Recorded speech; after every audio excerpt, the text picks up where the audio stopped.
Good morning and thank you for joining us. We'll be getting started in 3 minutes.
Good morning and welcome to the webinar. We are delighted that Dr. Jane Thierfeld Brown accepted the invitation and will be sharing findings from an Autism College High School Innovation for Education and Vocational Excellence Program, also referred to as the A-Achieve Project in Pennsylvania. Before I officially introduce Dr. Brown, please allow me to address a few logistical items. I am Will Francis, Project Director for Post-Secondary Education at the Tarjan Center. The Tarjan Center at UCLA is a federally designated Center for Excellence in Developmental Disabilities and your host for today's webinar. Support for today's webinar comes from the California Community Colleges Chancellor's Office through our contract that enables us to provide technical assistance and training to community colleges DSPS who are working to provide equitable supports, services, and opportunities for students with disabilities, including intellectual disability and autism. A number of our colleagues are unable to attend today's webinar and have requested a recording of the proceeding. In order to facilitate access to a clean recording of the webinar, we have muted all calls. As we proceed through the presentation, our presenter would love to respond to questions that arise from or that are related to the content of the presentation. Please take a look at the bottom of the Zoom program display, where you may find a chat or text box. We are asking that you insert your questions into the chat box throughout the duration of the webinar. We will address your questions and welcome you to submit as many questions as naturally arise. You may ask questions at any time, and we will also try to reserve some time at the end of the presentation for additional questions. This may be a good time to test the chat function. Please take this opportunity to enter a greeting into the chat box.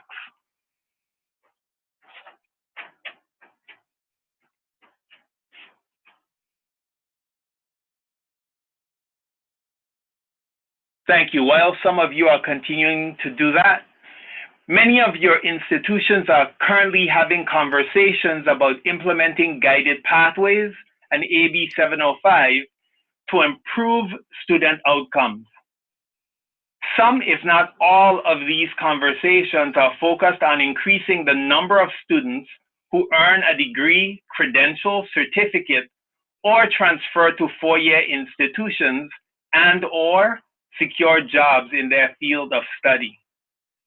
For a number of years, we have been discussing the phenomenon of the increasing number of students with autism who are accessing our campuses. This presentation will provide information about the findings of recent collaborative efforts that have brought together K-12 school districts, community colleges, and universities to support the academic and job placement success of students with autism in the state of Pennsylvania.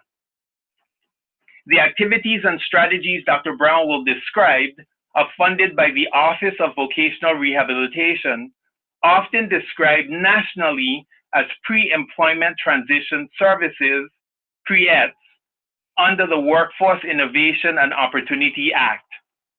In our state, the Department of Rehabilitation describes these services or activities as student services. Some of you may ask yourselves during the presentation, why am I attending this webinar? What difference does it make on my campus what Pennsylvania is doing to address the academic and workforce development needs of students with autism? As we indicated before, the population of these students is growing on the California community college campuses, and we believe it will take broad collective thinking and collaborative leadership from professionals across higher education institutions, including but not limited to administrators, faculty, disability services professionals, and others, if we will be successful in making decisions about the structures and services that can meet the diverse needs of students with autism. We are hopeful that those conversations will extend to partnerships that involve community service agencies like Department of Rehabilitation, regional centers, to name a few of the examples of who you may work with to support these students. We are heartened by the interest we are seeing in this topic. Thank you for joining us today. And now I will provide some information about our presenter. Dr. Jane Thierfeld Brown serves at Yale Child Study, Yale Medical School, and is the Director of College Autism Spectrum and former Director of Student Services at the University of Connecticut School of Law. She has worked in disability services for 40 years. She holds an EDD from Columbia University Teachers College. Dr. Brown consults with many families, students, school districts, and institutions of higher education. She is married and has 3 children, the youngest being a 27-year-old son with autism. Dr. Brown, I would like to welcome you back and to thank you for your willingness to share your findings with the California community colleges from your ongoing efforts on the A-Achieve project. Thanks in advance for the information that will better position us to understand some of the challenges that face students with autism and for the strategies you will share to support the success of students on the autism spectrum. And now, without further ado, here's Jane Thierfeld Brown. Thank you so much, Will. I really appreciate that. I hope I can live up to all of that. I appreciate you inviting me today, Will, and thank you so much for all your work on behalf of the students and all of the staff. Thank you all for joining us today. I hope I can share some information that's helpful to you. I will try and make this as useful as possible. I will apologize in advance, Will, if I miscommunicated. The project through Achieve is partially funded by the Office of Vocational Rehabilitation. It is mostly funded through the Pennsylvania Department of Education and also partially funded by the Pennsylvania Department of Higher Education. So our funding sources are actually threefold. It's the K-12 system, the higher ed system, and the State Department of Vocational Rehabilitation. So I will give some more information on Achieve, but I want to talk to you a little bit about at least what I've read from what Will has provided for me in Guided Pathways and in AB 705, mainly because I'm a consultant in Pennsylvania, but I live and do a lot of work in Connecticut. So we have had that experience in Connecticut of what you're now implementing in AB 705. And when Will and I had this discussion, we thought it a good idea to talk about it. Will, I'm going to try. I'm having a little bit of trouble moving slides, but I'm going to keep trying. So I took this out of the materials right from Guided Pathways. Just, I'm sure most of you know this infinitely better than I do. And I also want to let you know I can't see the chat box. So Will let me know if there's a question, but I won't see the questions as they come up unless someone tells me.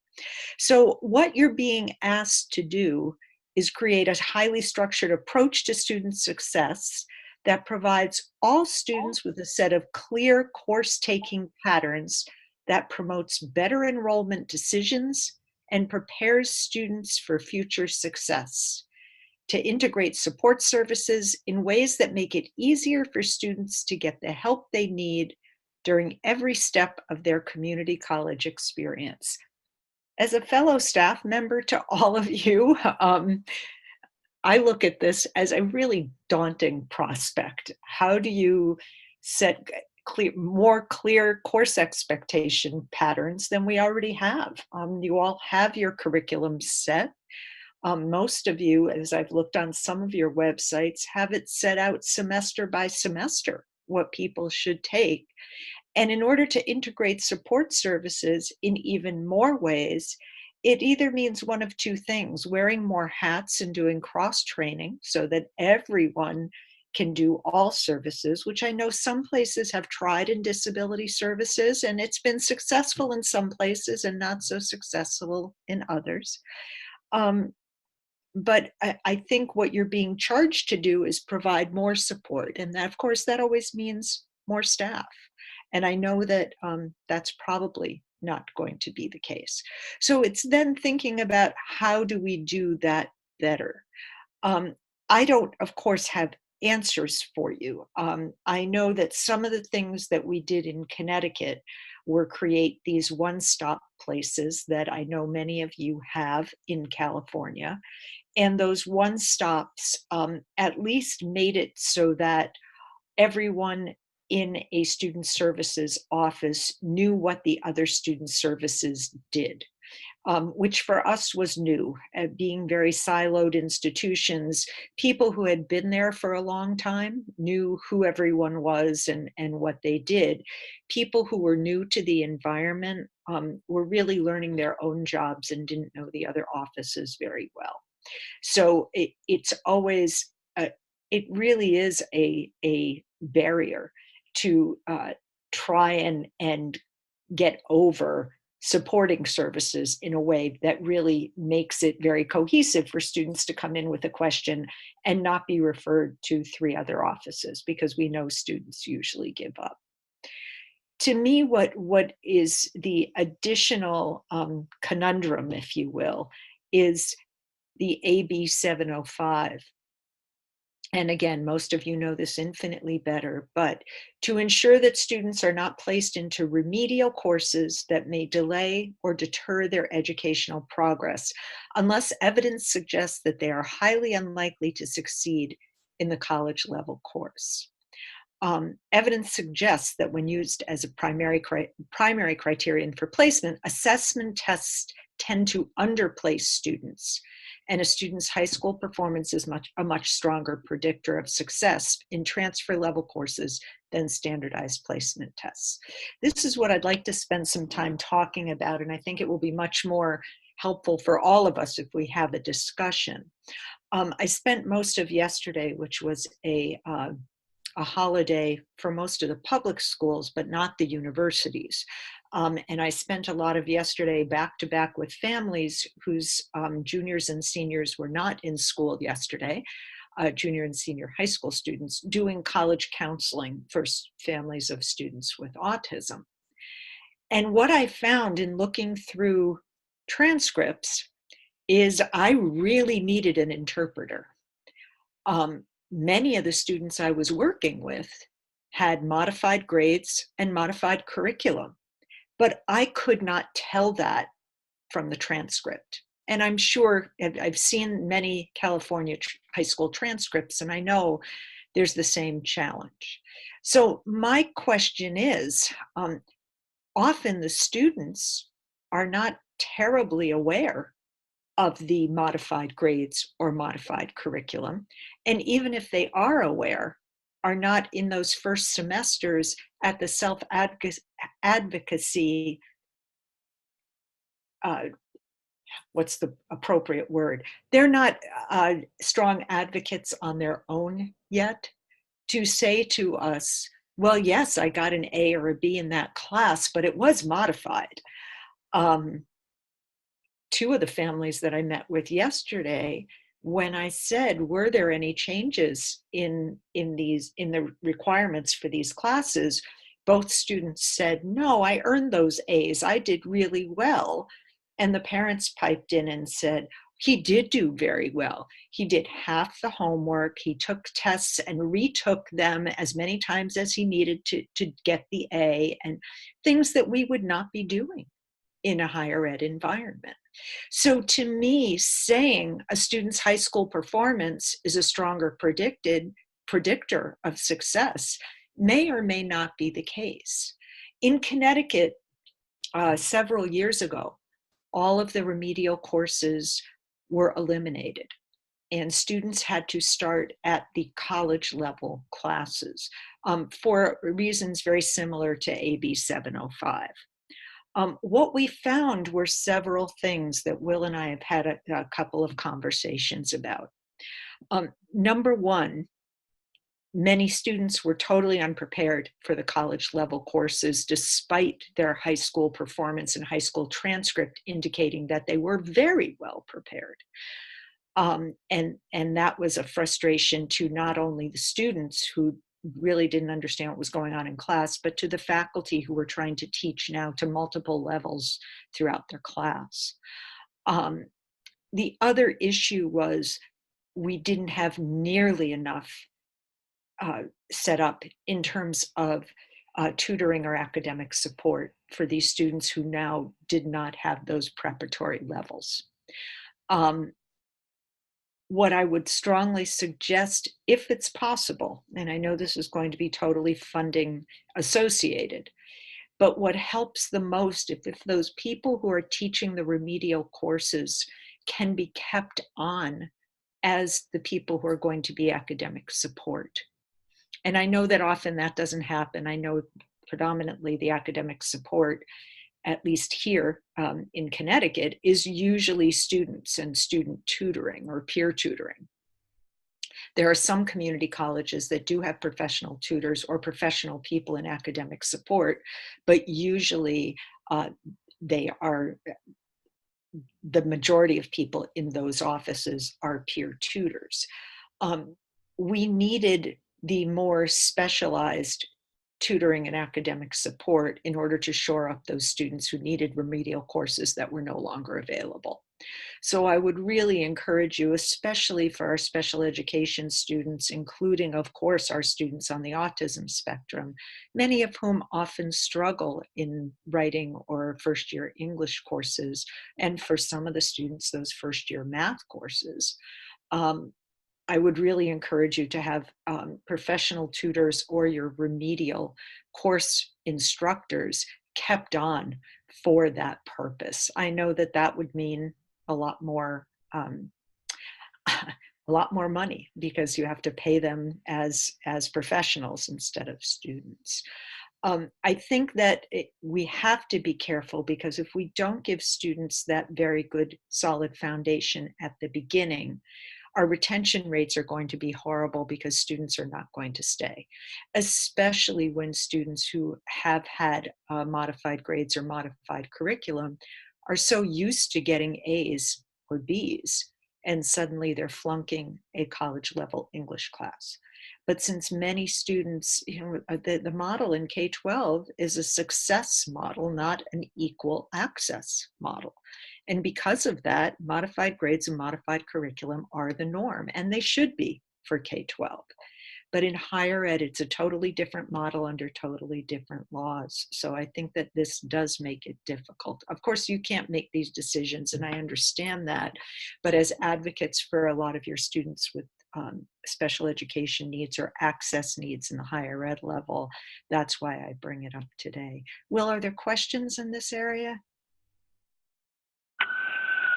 We have been having questions regarding the PowerPoint, so if you could please provide the information that you need to regarding sharing that information, that will be great. And then what I will try to do is insert the PowerPoint slides in a PDF in the chat box. Okay, what I will do, I thought a couple of these slides don't have the footer that, especially these that I took directly from the website of AB 705 and Guided Pathways. I believe the others do. Most of this is usable with permission. So, and that's what it says, I believe, on most of the other slides. So, so I'm fine with sending these in a PDF format if people need them. But please let me know if you're using them, and that would be really helpful. Some of these that are later on in the presentation were developed with our group from College Autism Spectrum, so I would appreciate it.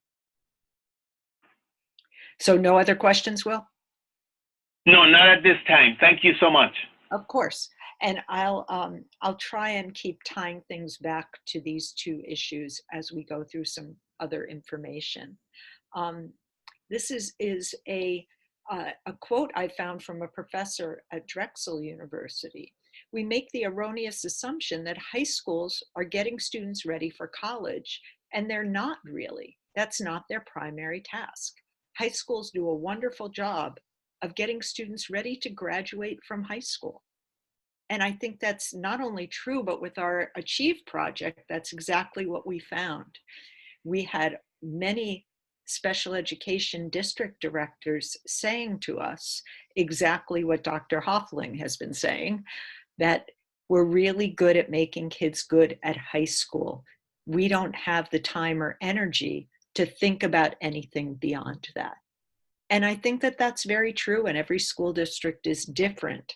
And that to me ties back very directly to the AB 705, where if everybody is really good at high school but not thinking about after high school, then how do we know that they'll be ready for the next level? And why eliminate those assessment tests that tell us what level students are at? I believe that's a real challenge. Again, one I know that you cannot change, but I think that it's important to find out how much specialized assistance students are going to need in addition, because I think otherwise we're setting them up to fail if they will attempt community college but not have the specialized assistance they might need if we're going to eliminate those remedial courses. These are the kinds of questions I keep getting, many from parents, and these I've taken predominantly from parents. I've taken out names in addition. I'm the smartest kid in my classes by far. This is from the student himself. But my teachers are telling me I should contact disability services at the college I've been accepted to. I don't even have a disability, so I have no idea why they would say that. Well, I do have autism, but that's a good thing, right? This was from a student with autism, and the people at the college, at the high school in Pennsylvania, had asked me to talk to the student. because he was refusing to contact disability services. This student was quite symptomatic, but the family's idea of how to deal with the autism was to tell him how smart he was and how autism wasn't a disability. It's what made him smarter than everyone else. So it's not a disability, it's a good thing. And when I explained to him that, it is a good thing, autism is a fine thing to have, but there's some things that you're used to from high school that you need to get in college. And he refused to believe that and did not get anything and did not identify to disability services and didn't last very long at college. This is also a student. I hate high school. I'm younger than everyone else because I skipped second grade because my mom says I'm really smart. The other kids don't like me, and my honors classes are hard. My mom wants me to get into more honors classes next year, but I don't want to. What do I do? What should I do? Many of our folks on the spectrum, we've found not only across the country, but in our project in Pennsylvania, these students that are academically capable are being pushed really hard. And many of them are in your community colleges because they don't have the independent living skills as of yet to go to a four-year university or be far away from home. The problem is the stress these students are under, and because their self-concept is completely developed around how smart they are. These are not students who are the social butterflies or have athletic prowess. These are students who base their self-concept around being smart. And once they hit college classes, and they're no longer the smartest kid in the room, according to their parents, they really struggle in very difficult ways. And I strongly suggest that all the students have appropriate counseling when they need it. I know that's not always available directly on our campuses, but being referred for counseling can be really important. Just a couple more of these. My son is so smart, he takes honors and AP classes. He has a brilliant mind. He learns just hearing information, but he misses a lot of assignments and the school doesn't seem to be accommodating him. He doesn't always get the best grades unless I remind him to study. I worry about this affecting his grades. This really refers to the transition, and what we've learned from these kinds of comments from parents in Pennsylvania is that and as one student put it beautifully, the high school is supporting my weaknesses, but not developing my strengths. And I think that that's typical in this scenario because they were helping him in classes, but instead of saying, gee, you do really well in these kinds of classes, let's help you with assignments and all, and just keep, instead of doing it for him, they needed to teach him to be an independent learner. And they weren't focusing on that. They weren't focusing on, let's make sure you know how to use your calendar. Let's make sure your executive function is in working order. But really, they just wanted to make sure that he took every AP class because he was so bright. The next one you're all very familiar with. My daughter's quirky, she's quiet, she wears the same clothes all the time and just wants to watch TV. I tried to get her a summer job, but she failed the group interview. They say she has autism, but I don't know. She's just like everyone else in my husband's family. I'm very worried. What can I do? These are the students that I get questions about every day and that we've really looked at in the state of Pennsylvania, how to improve the future for this population of students whose families will not agree to special education, will not agree to a diagnosis, but are really truly worried. And maybe either one parent is saying, no, don't tell anyone you have autism, or don't get the evaluation because we don't want to know what's wrong. But often these are the folks that are coming to the community college, not identifying to disability services, but yet it's taking a great deal of your time because you're getting phone calls and emails from faculty saying, why aren't you doing anything for Susie? She's struggling so. And it's very hard for us to communicate in a confidential way. Gee, Susie's not registered with my office. Isn't there a way you can send her to me? And even if Susie makes it to our offices, It's difficult to provide appropriate accommodation for someone with no documentation and no diagnosis. And we're seeing a lot of that, especially with our women on the spectrum, because many women on the spectrum get diagnosed so much later than the men, often in their 20s or in their college years. This is an email that I got a couple weeks ago from a mom. I took out the name of the university. That the rest is quoted word for word, including the parents bolding. My son is a freshman at State U. He's studying to be a genetic engineer. He has often complained that the teachers are expecting him to do the same course workload that everyone else is. The only other resources that are being offered to him is note takers. He can't always count on that, and taking his tests away from the class with extended time. He has Asperger's, and they are wanting him to write all the same amount of essays as everyone else, plus keep up on the rest of the course load. How can I get him more help? The disability services there are in agreement with the teachers. Thank you for any help or advice you can give me. This parent really wasn't informed that, yes, after high school, your son has to do the same amount of work as everyone else. There is no modification of the courses and no modification of the curriculum. And the student and the parent didn't understand that. And when I replied to the parent, of course, she thought I was wrong and that I didn't know what I was talking about, because of course he has to do less work. And my thought was, would anyone go to a genetic engineer who couldn't do the workload to get through the courses and to get his degree? But the parent was not open to any of that conversation. Dr. Brown? Yes. Just 1 minute. I'm hearing from at least one individual who is reporting having some difficulty hearing you. This person happens to be, yeah, maybe that's good. I just noticed that you adjusted your volume there. So if you could speak a little bit louder. I'm also asking that person if it's possible for them to dial in. That might be an option. But if there's anything you could do to speak a little bit louder from your end, that might help. Thank you so much. Are there other people having trouble hearing me? I'm hoping that they will indicate that now. Okay. Yeah. Okay. Yeah. So there are others that are saying that they can hear fine. Okay. For the person who submitted the question regarding the volume, if it's possible at all for you to dial in, that might be a good option. Sorry for the inconvenience and sorry for cutting in, Dr. Brown. No, not at all. Please don't apologize. Thank you for the information. I've turned up my volume. So for those of you for whom it's now too loud, please go ahead and turn it down. But for people who are having trouble hearing me, I hope this is loud enough. Please let Will know. So let's go back to Achieve for a minute, and hopefully some of this will be helpful in what all of you are doing and how it relates to both Guided Pathways and to AB 705.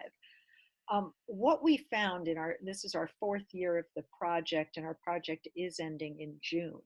But one of the main things that we had to look at with the district supervisors, with the special education teachers, with all of the clinicians, the PTs, the OTs, the speech and language pathologists, and all the counselors, et cetera, we really needed to define what we want students to be able to do by high school graduation.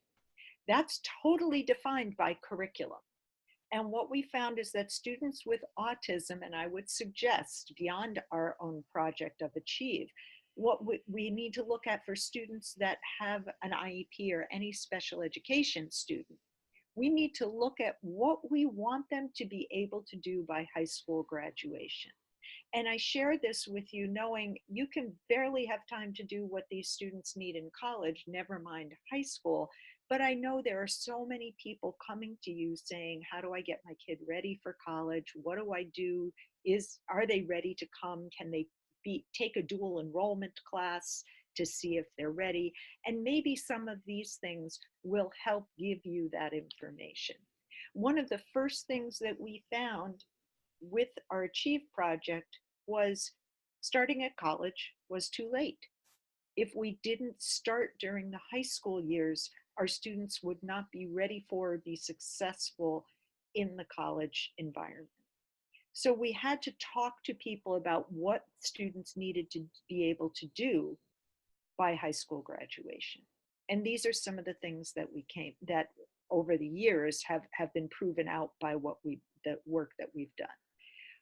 Participating in an IEP meeting, and what that looks like depends on the family, depends on the school, but the skills learned in at least knowing about your disability, knowing about the accommodations that are being made for you in the high school without having to ask mom or dad, is really crucial to your success in post-secondary ed.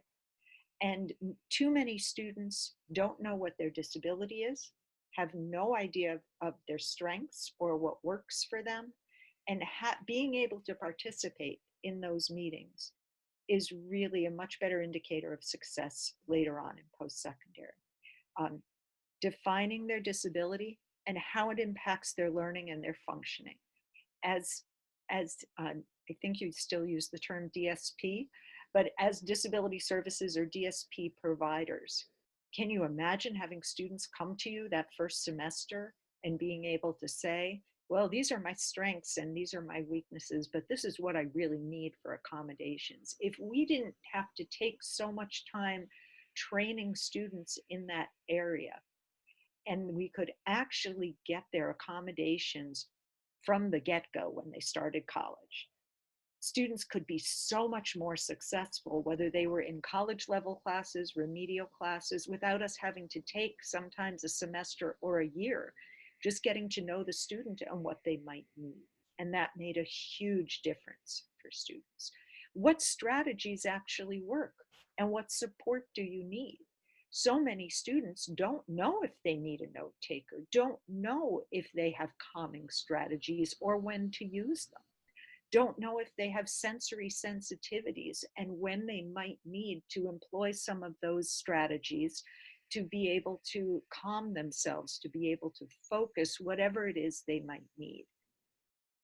Without that, and without someone who is totally directing your day, we have way too many students transitioning to community college who had a one-to-one aide for years. And suddenly, either because of not having funding or not having, say, a family who was trying to advocate and find who or what service could provide that, suddenly the student is on their own.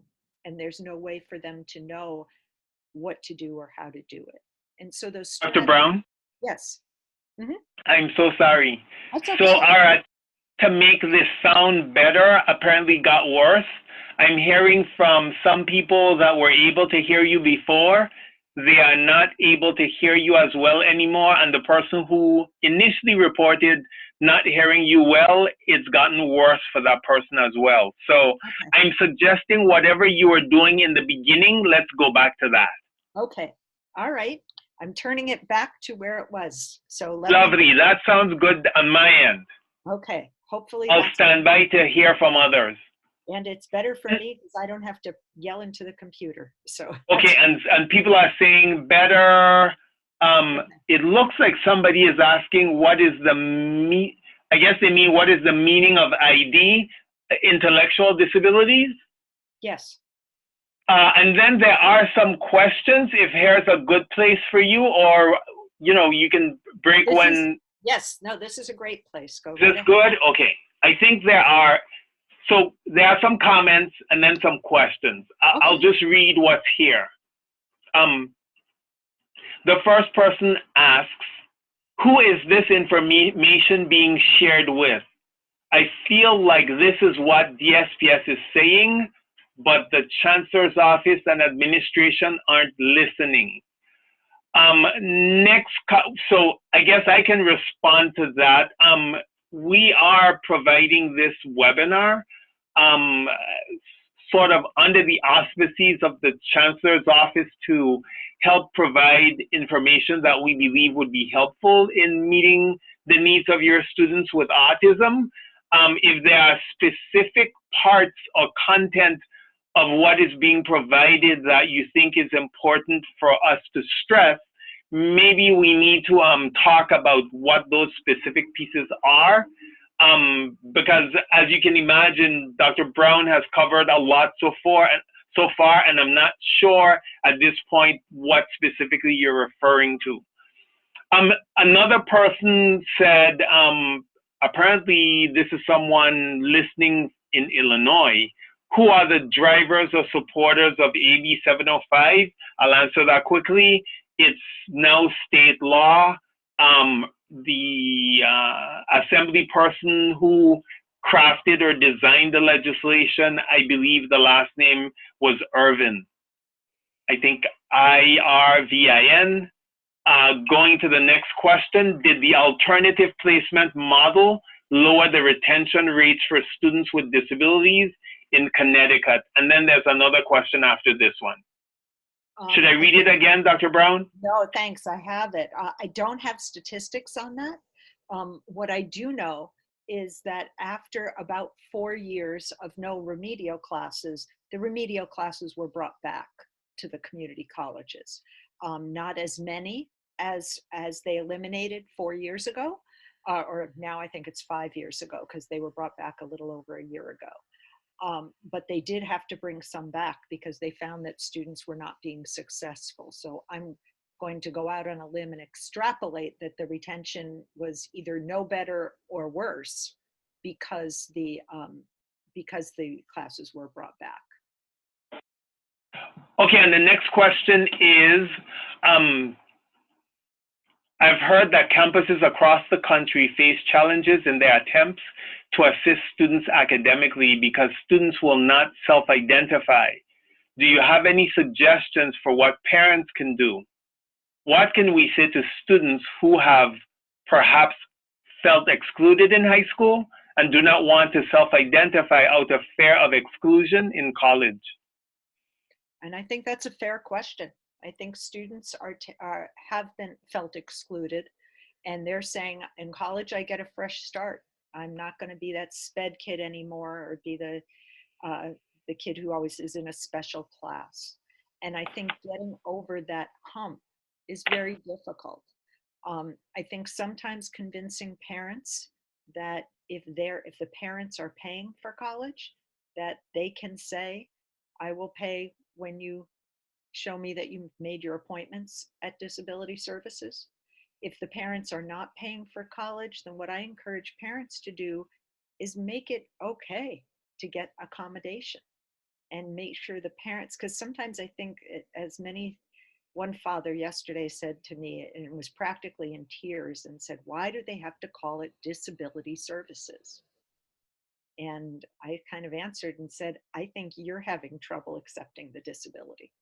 Your son seems okay with it, but he's not okay with you not accepting it. And that if you can accept it, he'd be fine with it. But sometimes if the parents have really not integrated the disability into their family structure, it's impossible for them to think it's okay. And the sons or daughters really feel that from the family. So I think that's the first thing that can happen. But I think it's just at some point, and that's why I think so many students with disabilities come back to school later on and do well, because later they're like, yeah, I need the accommodations. Where's disability services? But right after high school, just where they are developmentally, they really struggle with that. I know with my own daughter, my son is severely autistic and not college capable, but one of my daughters used accommodations in college. And that's what I said to her. Yes, we're helping you with college, and we will do that financially when you show me the email of the appointments you've made with disability services and that you've registered and shown me all the paperwork. And she gave me a very hard time with that. She wanted nothing to do with it. And I said, fine, then you can stay home and work. But when I suggest that to parents, they say, oh, I could never do that. And well, you have to. How else are you going to get your student to understand how important this is? Because it's not like somebody's going to say, oh, she needs it, just give her extra time on her exams. No, that's not how the real world works. You don't get an accommodation at work by not asking, just because people say, oh, you need it. So if you need a specialized chair because you have a bad back, you have to ask for it to get what you need to sit at your job all day. the same thing. And it's a difficult thing to do when you're 17 or 18, but I think it is often the parents that need to do it. And I would like to see the schools to take a different, instead of just being like, oh, the college, they're going to make you go through so much, which I hear from so many high schools. Not all, some are very encouraging, but we need more partnership with the high schools. And again, I know I'm talking to a sympathetic group here. I know I'm not telling you anything new, but for the 40 years I've been in disability services, we've been saying we have to work more closely with the high schools, especially on transition. And here it is 4 decades later, and we're still really at the same place. I don't think we've made great strides in that area, and we need to. We need to really work with the high school students. That's what the whole Achieve project was about. If we could work with students from 9th grade on, could we make the transition more smooth? And the idea was yes, but the reality was the project was so expensive that they're continuing it in a different way, and not in as individualized a way as we did it, because we knew that was the way to make it successful, but it just isn't sustainable that way. So we have to find some other ways to do it. Are there other questions, Will, or should I continue on? Yes, there's one more.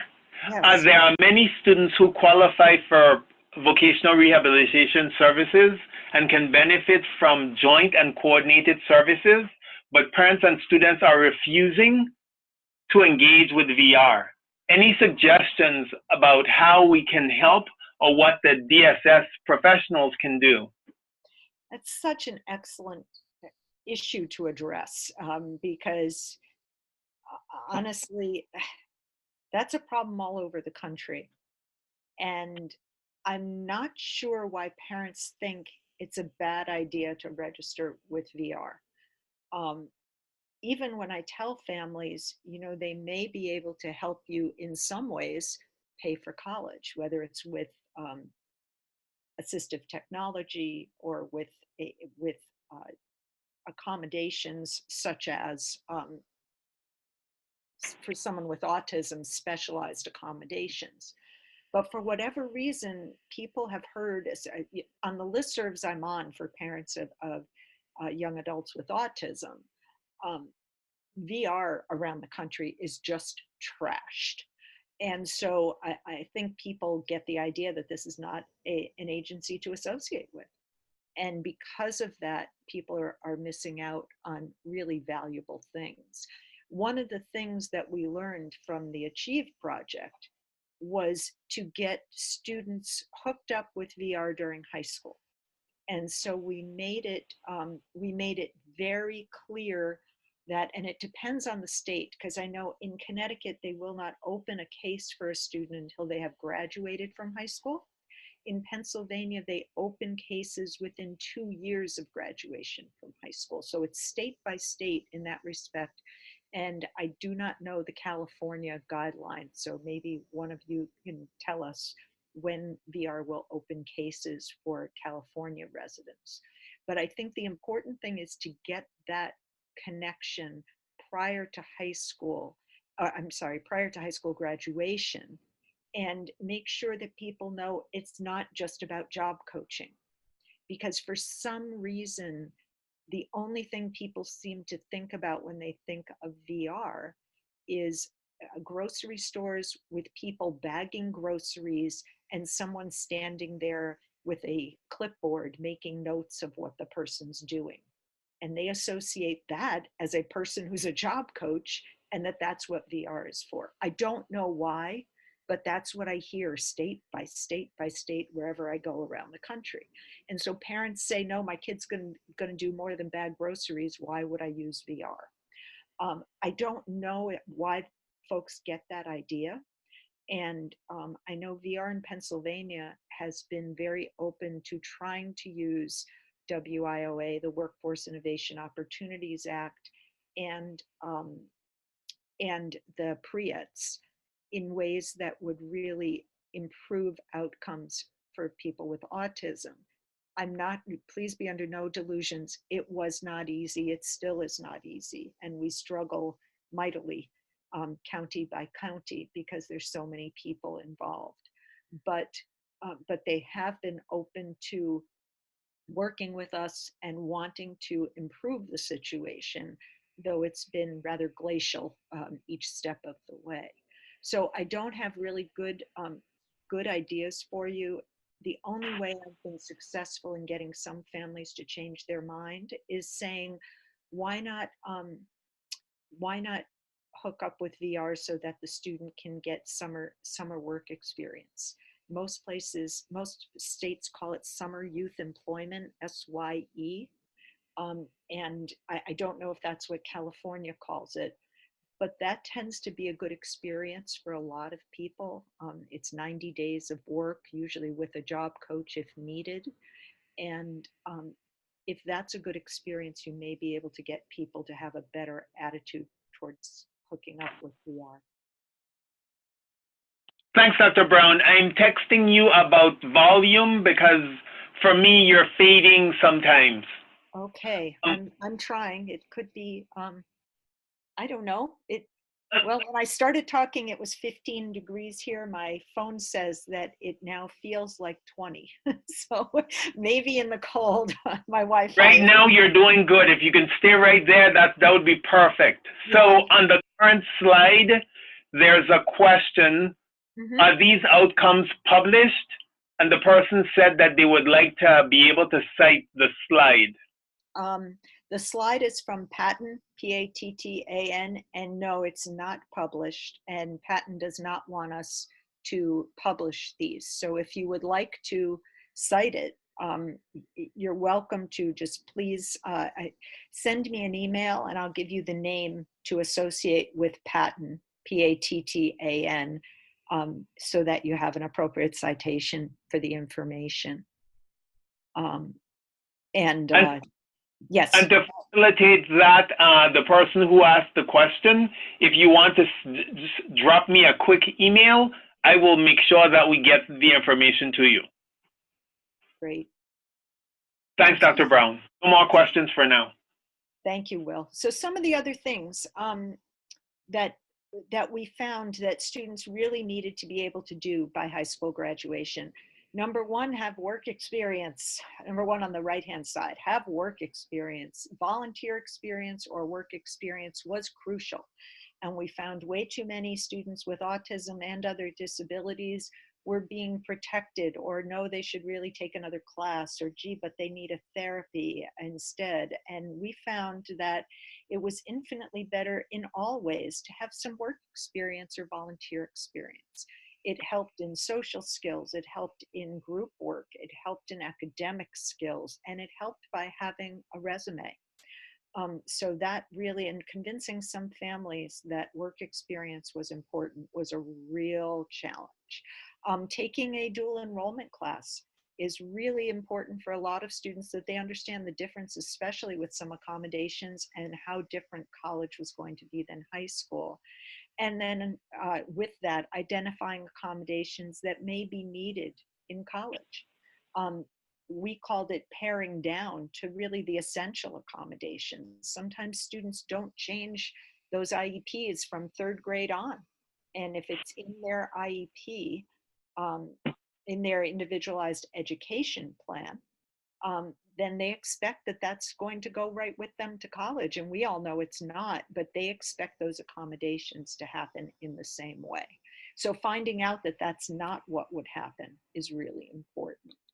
This is a survey. This is a very long link. I found, I'm going to show you the survey in a minute. I found the survey easier, just as easy to get to by going to Inside Higher Ed, Community College Success Survey. So see if any of this information is useful to you, and then you can get to it either of these ways. North Carolina State University did a survey that was just published recently about what are the challenges to student success in community college?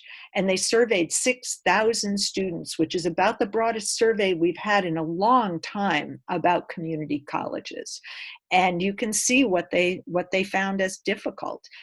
Work was in the way for a lot of people, and paying expenses, which are sort of tied in. People had to work to be able to live and then to pay for school. People were really challenged by online classes and equally challenged with parking on campus. Many of the students said, between work and school, I don't have an hour to drive around looking for a parking space and then be late to class. That's going to keep me from being successful. I found it interesting in the scope of what we're talking about today that developmental courses were a challenge to success. And there was nowhere in the article that I could find that said whether lack of developmental courses or having to take developmental courses were the problem. But I think especially for what you're looking at in California, it would be worth finding out from this survey. But it's interesting that health and disability were a full 16% as barriers to student success. Now, what we usually know is that 11% of first-time college students identify as having disabilities. And what this says is 16% were identifying. Now, maybe more people identified because it was anonymous. It wasn't like you were identifying to disability services. But only 1% less than disability said one of the challenges was doing college level work.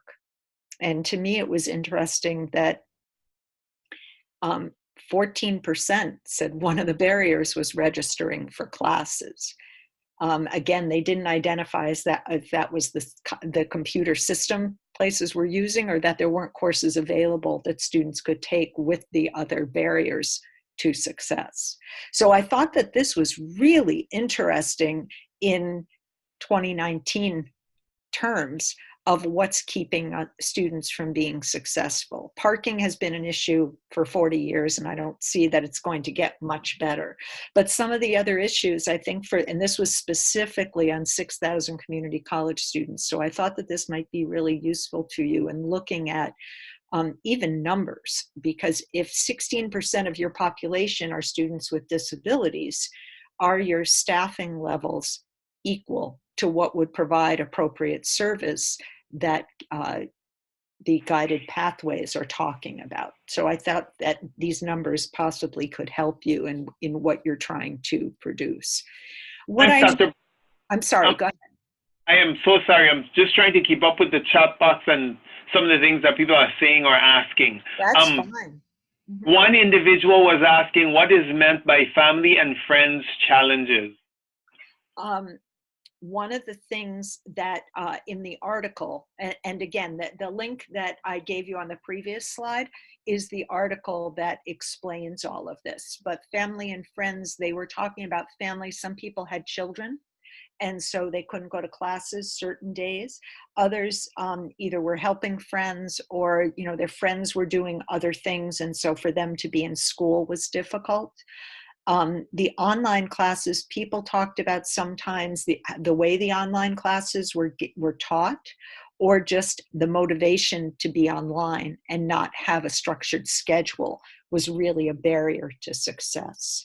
But the family and friends, it was mostly people that the only thing they really talked a lot about in the article was more childcare and people, or elder care. Many people were caring for their families, or working to subsidize families. I have provided the link to you in the chat box, so if you could click on that, I believe you will have access to the entire report, the survey and the report that sort of describes what the findings of the survey indicated. There are a couple of other comments. One comment was, in California, students can sign up if they are 14 years old. I believe that was regarding VR or Department of Rehab. And then another person said there's a change between Virginia and California, and that's that I believe California want clients to go for short-term training, and the goal is quick job placement, Yes. not college. Mm-hmm. I think, And another person said, to address an earlier comment, in California, VR can be started from age 14 or older, which is student services. As we indicated before, different names in different areas of California. Actually, we believe that it was student services across the state. This person is saying, no, there may be different names for student services in different parts of California. And they're also saying this can be transferred to vocational rehab adult services once ready for long-term employment. All of our students 16 and older get signed up with Department of Rehab while in high school and work with a counselor and the person who wrote this with employment services. So this is a good part of transition skills. And the person just added for more information about what they do. They are a previous DOR client, as well as they work with DOR with students who have learning disabilities. great. Oh, thank you. Thank you, everyone. That's really helpful. I would ask you to look into the difference in each of your counties. Signing up for VR at either age 14 or 16 is different than having an open case. At 14 or 16, you can use PREETs, the pre-employment transition services, and in many places it's called something like early reach or level up, where there's a provider who will come into the high school with groups to teach pre-employment skills, which is different than opening a case where you're assigned a counselor. So in most states, those are two different things. I don't know, that could be the same thing in California, but in every other state I've worked in, those are two different things. And usually opening a case happens either at 16 or at high school, at some states, and high school graduation in others. So thank you all for that information. That is helpful. And I think that that's part of what we really need. What we know, especially for students with autism, is that even with bachelor's degrees, and I don't have a better statistic for associate's degrees because I don't think we've had good research in it, but with bachelor's degrees, still a full 80% to 82% of people with autism are unemployed after receiving a bachelor's degree, and that's within 9 to 12 months after graduation, where most of the career statistics are taken, because it usually takes people anywhere from 6 months to a year to get a job. So that we know that VR is not only important, but it's really crucial to have employment experience if you're going to be competitively employed in any area post-graduation. So that's why we focus so intently upon employment, because our motto is it's not just about the college degree. The degree is important and you need it to be employed, but just getting the degree and then sitting home playing video games or watching TV does not make for a successful adult.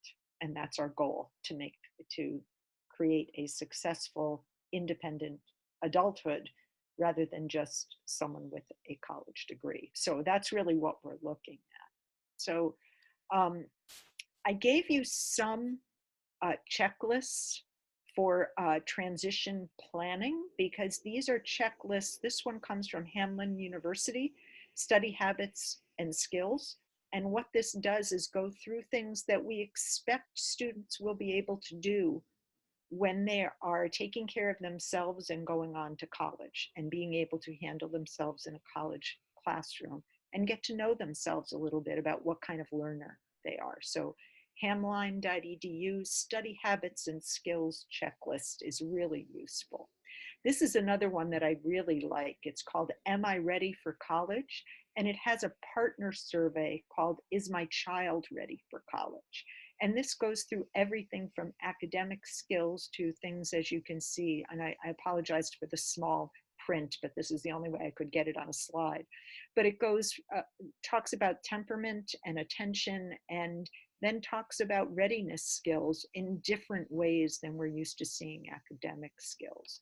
This is from the wellbeingcenter.com. Am I ready for college? Is my child ready for college? So the parent fills out one survey and the student fills out another, which I find to be incredibly useful because you get very different views from the parent and the student. And this last one, I think, is a real underused resource. It's from our colleagues in disability services at Virginia Commonwealth University. It was done a number of years ago from a federal grant, and it's called Going to College. It's a free online resource that goes through what it's like to go to college, just done by videos and online resources done by students with disabilities. And it was written from a disability services perspective. And it talks about pretty much everything, including the college essay, goal setting, and it's a great portfolio. And I encourage community college students to go through it. And I often encourage high schools to use it in getting students ready. It's called Going to College. You have to use the hyphens or you get a totally different site. Prep for high schoolers with disabilities. And it's really helpful. Because of the high schoolers title, many of our college students don't want to look at it, but it can be helpful in first semester transition. And I've used it in freshman seminar classes, getting students ready for what they need in college. You have a question? Yes, I'm just going to go to my last slide with my email, Will. So these are just our books, which I've probably shown you before. And this is just my email. And we have lots of time for questions. Go ahead, Will. The question is, can we use the Hamline checklist or is it copyrighted? Oh, no, you can use it. It's online. It's available online and you can use it. I find that it's really helpful if you have time, if you have the luxury of maybe meeting students with their families in the summer, if some come in before classes start, it's a really helpful way for students to kind of think about what kind of learner they are and maybe share that with you. I think that really, I've found it very helpful for working with students if they can kind of think for themselves. And sometimes if I have time, I'll go through it with the student asking questions as they're filling it out, and I can get a lot of really good information. Thank you so much. So thank you, Dr. Brown, for what you've shared so far. And right now we will take questions from people. I see one. And Will, we can have questions about, if someone's having another issue about students with autism that you have a question, I'm more than happy to answer, or about any of the information we've talked about today. Sure. So okay, lovely. So one question is, in looking at the current slide, Jane at collegeautismspectrum.com. Oh, I spelled it wrong. Sorry, I spelled spectrum wrong. I'm sorry. There should be a T in there. Okay, lovely. That's the answer to the question. I'm sorry. My own typo, and I thought I'd proofread everything. Okay, so other questions. I see in the Q&A, yeah, okay, someone else noted that typo. Other questions, we have a great deal of time for questions if you have some.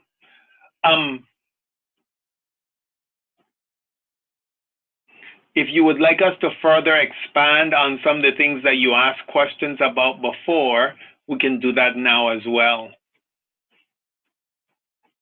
I think while people are thinking about questions, Will, I'd like to sort of sum up our Achieve experience, if that's okay. Sure. What we did at the first 3 years of the project is work with students. We worked with their high school team, and we worked with their families, their parents, and in some cases their grandparents. And we worked on semester by semester what they needed as goals in order to be prepared when they graduated. to be college ready. And the majority were going to community college. Some of the students were going to four-year colleges in the state of Pennsylvania where we had started programs. We started programs for students with autism in 5 universities and 2 community colleges. And there were several other private colleges in Pennsylvania that also had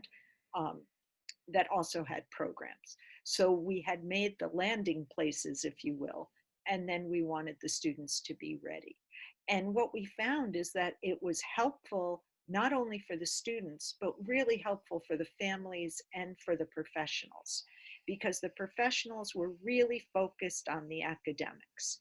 And we needed them to focus way beyond academics, not just think about grades in classes, but think about independence skills. And often the students who are college capable, all of those independent living skills are dropped by the wayside.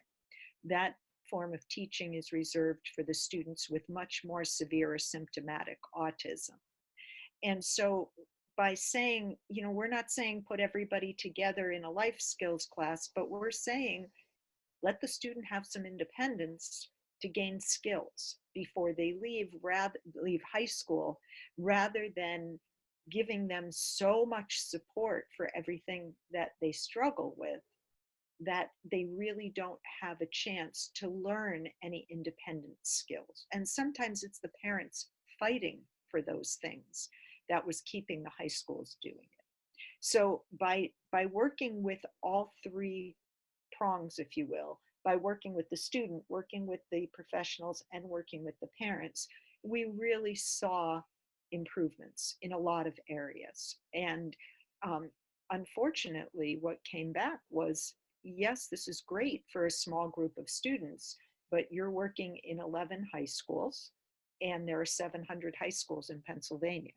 So we need something that can be done much more broadly and that can have a greater impact throughout the state. So we had to change things to offering similar kinds of services, much more online, doing a lot of webinar trainings to professionals. I run a parent support group once a month online that a lot of parents come to. And by that, we've made some connections so that parents are supporting each other. And then we do individual college counseling with a lot of the families. So we've done some things to be able to build capacity. We're not nearly where we hope to be in another year. So we found the project, what we were doing was working. It just wasn't sustainable, unfortunately. Thank you, Dr. Brown. I have been on my end promoting individuals to panelists. Hopefully this will enable them to communicate with us if they want to. So if you have questions or would like to make comments, I believe many, if not all of you, should be able to do so right now. If you try and you're not able to communicate with us and you'd love to, please draw my attention to it in the chat box. If you're seeing a notice that you're being promoted to panelists, it's so that you can communicate with us. This will allow for an exchange between you and Dr. Brown.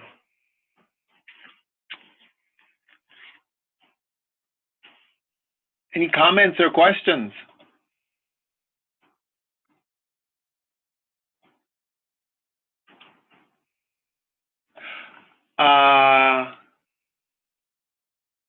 So one question that I'm seeing in the chat box is, how can I find more info regarding your support group? You won't really find info because they keep it within the Pennsylvania high schools. It's advertised throughout those high schools, and those folks get a link once a month. We send it out the week before we meet, and then the morning we meet, I send it out again to the people who have registered for that day. So I don't know that you would get more information, but I'm happy to talk to you about it if you send me an email. I can tell you about what we do and the topics we cover.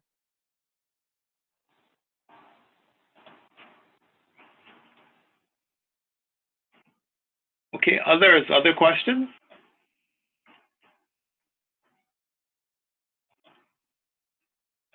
Wondering what you recommend for us to encourage resiliency in our students.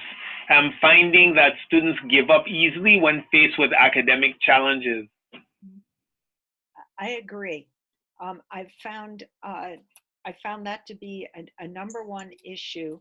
And I think the only way to deal with it is really directly with the student by, number one, getting to know them. You have to know what their hook is.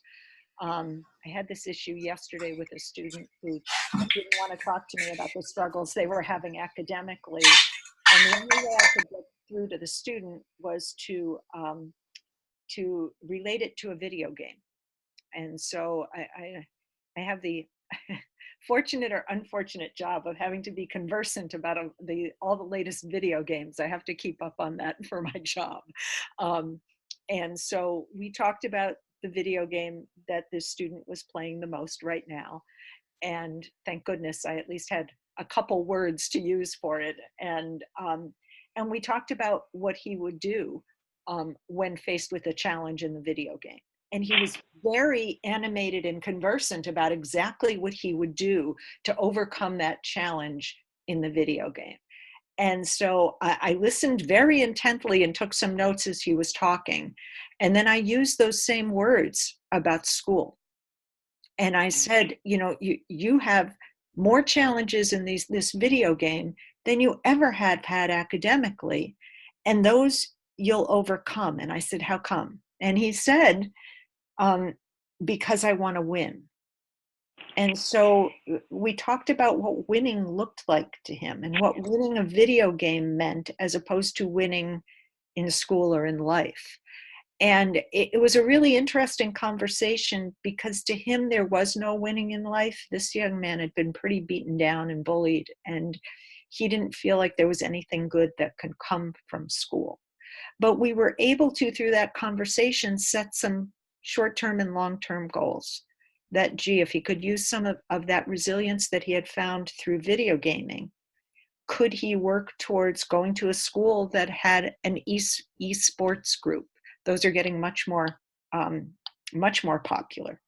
And he felt like that was something very doable for him, and that would give him the opportunity to have respect amongst his peers. And that he felt that he was good enough at gaming that he might even get a scholarship for esports, which remarkably enough, they're doing now. So that we talked about that a little bit and sort of associated schools with something he was interested in. Now, I would have used anything that the student was interested in. If it was trains, if it was watches, if it was cars, if it was crafts, whatever it was. But by using video games, he could see that it's not that he just didn't know how to succeed. It's that he was just channeling it in one way. I didn't have him sold completely the first time, certainly, but I would find whatever the hook is with that student. And if it's someone, I think often what we're dealing with when we have students who are really beaten down by school, they're also depressed. And so it's difficult to work with someone who's also dealing with a comorbid depression and often, because of the autism, high anxiety. So sometimes we really need a counselor involved that can deal with the depression and or anxiety and then deal with the school issues. And the reality is for some students, if they are only externally motivated and if they're only at school because mom and dad said they had to, it's very hard to find success. Students need to have some internal motivation to be at school. And many of our students really don't want to be in school any longer. Many of our students, because autism is at its base a communication disorder and a developmental disability, many of our 16, 17, or 18-year-olds are maybe 12, 13, or 14, or maybe a little bit older developmentally. And they need some time and they need to be working or doing something else before they come back to school. but often for students, that's not palatable, and for families, that's not palatable. So we have to find a way to make that palatable, and then the students become more resilient because they can see some success in other areas of their life. Thank you for that. I have a couple more. This is a VR-related question. Okay. The writer says, my students are having a hard time finding jobs. If they do find a job, they do not get a call back. If they do get a call back, they lose the job because of some strange reason. I like the idea of a job coach. Do you have any resources for me?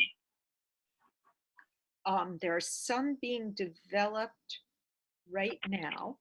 Job coaches are, depending on your student, sometimes job coaches are available through vocational rehabilitation. And it depends. It depends on the state, depends on the agency. Certainly some job coaches are better than others.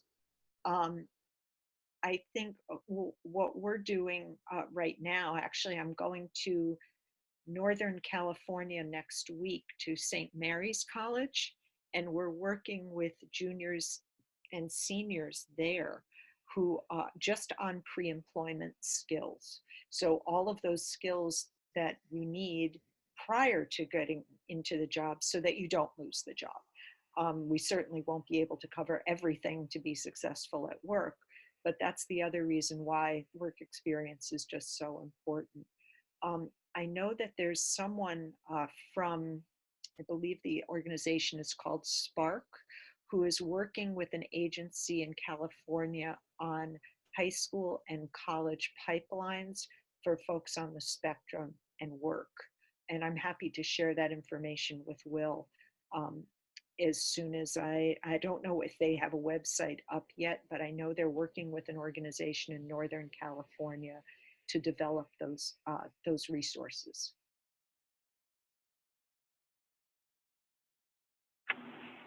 Okay.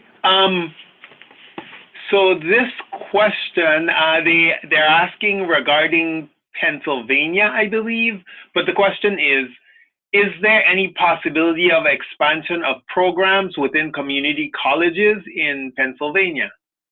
I've been trying desperately. When we began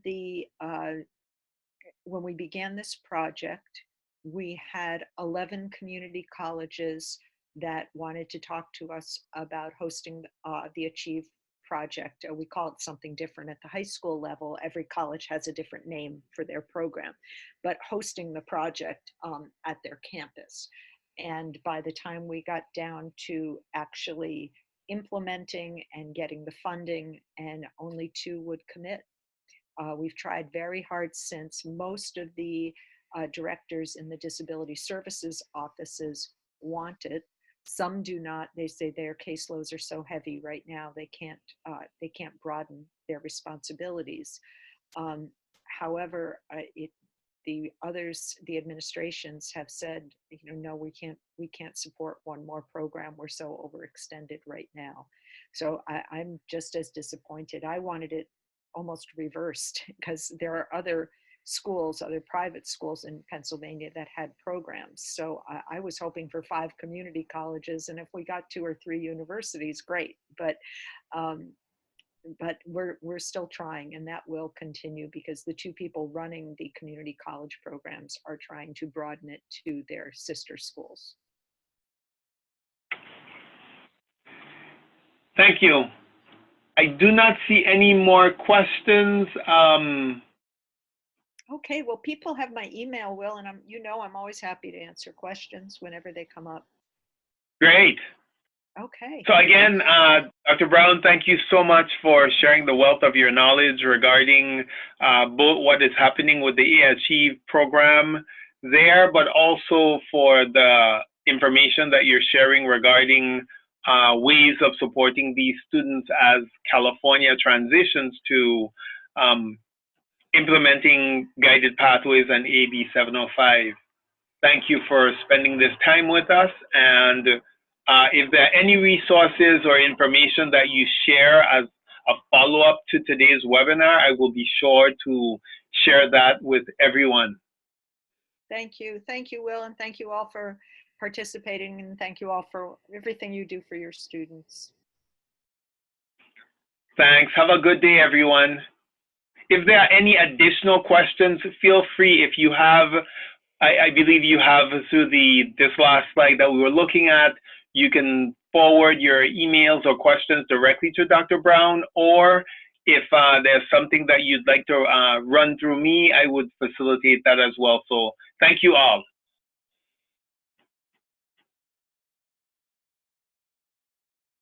I will hang on just a minute here to make sure there are no additional questions coming through Zoom. Okay, I will too, Will. Thanks.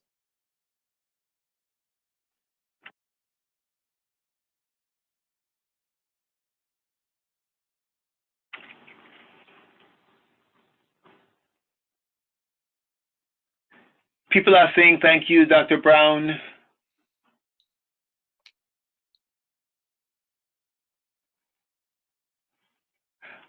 Regarding webinars, as soon as I have completed this webinar, I will be sending information about intersectionality, first-generation students and disability, and looking at intersectionality.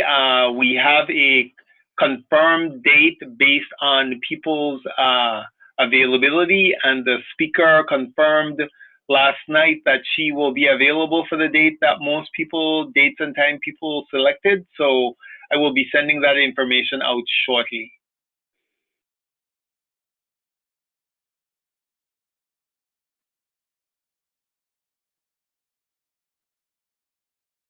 Yes, there's a question about whether or not we will provide a recording of the webinar. The answer to that is yes. So audio, video, and the PowerPoint, the only thing that we're asking is please keep in mind, if you're going to share information from the PowerPoint, please be certain to get permission from Dr. Brown.